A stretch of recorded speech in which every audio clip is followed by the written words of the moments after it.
Resident Evil 7 in VR was one of the scariest games I've ever played, and one of the scariest segments of the game for me was when you go into Eveline's bedroom. Throughout the game, the lore and story have been building Eveline up to be something powerful and intimidating. Now you're forced to enter her room, and it's one of the quietest and darkest areas in the whole game.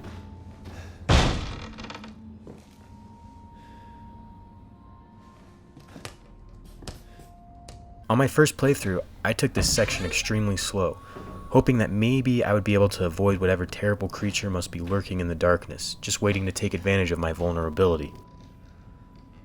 Peering cautiously around every corner, opening each door as slowly as I could, or bracing myself every time I opened a dresser, always waiting for the inevitable jump scare, made the sequence more and more intense with every step I took.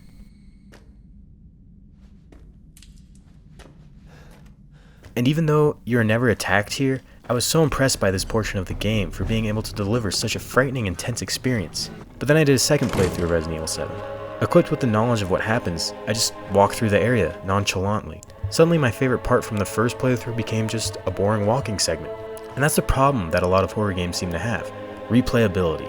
I stopped my second playthrough of Outlast pretty quickly after realizing that knowing where the scares were turned exploring the halls of the asylum into just walking around.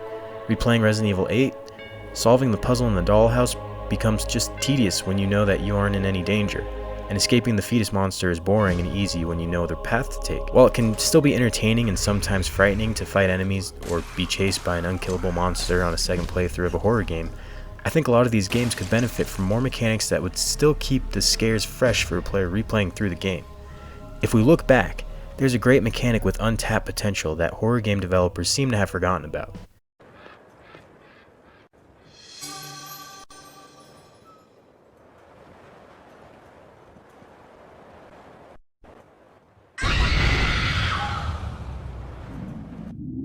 Eternal Darkness, Sanity's Requiem was a horror game released on the GameCube back in 2002. It was the first M-rated game that Nintendo published. Although this game was not a commercial success, it was released to critical acclaim and was received positively by players, garnering the title of one of the best horror games of all time. What really makes this game stand out is the sanity mechanic.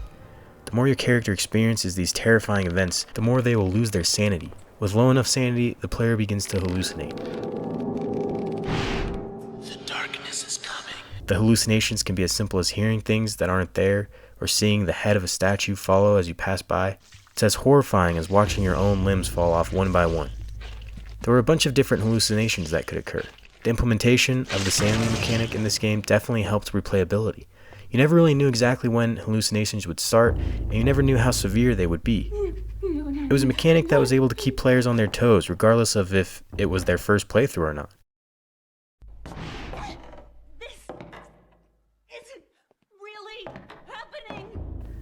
On top of that, even once the player becomes comfortable fighting enemies, they could still get uneasy seeing an enemy because seeing that enemy would lower the player's sanity.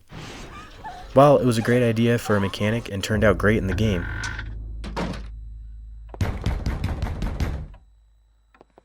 I don't believe it was utilized to its full potential. Once you get the hang of using magic and discover more powerful spells, it's pretty easy to just regain your sanity by using magic anytime you lose it.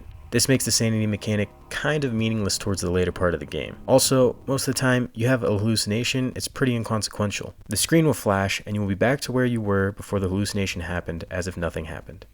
This can't be happening! It's a really interesting mechanic that really hasn't been expanded on much since. The idea of sanity was included in Amnesia, but the concept wasn't expanded on. Low sanity in that game would just add sound effects and filters to the screen. For so long, the innovations in the horror genre have mostly been on the hardware side. Stronger hardware allows for more detailed and scarier looking environments, more immersive cameras or perspectives, creepier sounding, sound effects, or getting closer to the scares with VR, but so much of the actual mechanics have stayed pretty much the same. Jump scares, inventory management, fighting scary monsters, hiding from scary monsters, or running away from scary monsters. It would be nice to see more innovation on the mechanics side. Innovations that introduce a sort of randomness that can keep players tense by never knowing exactly what to expect, even on multiple playthroughs. And I think exploring the sanity mechanic from Eternal Darkness would give horror game developers the opportunity to do so.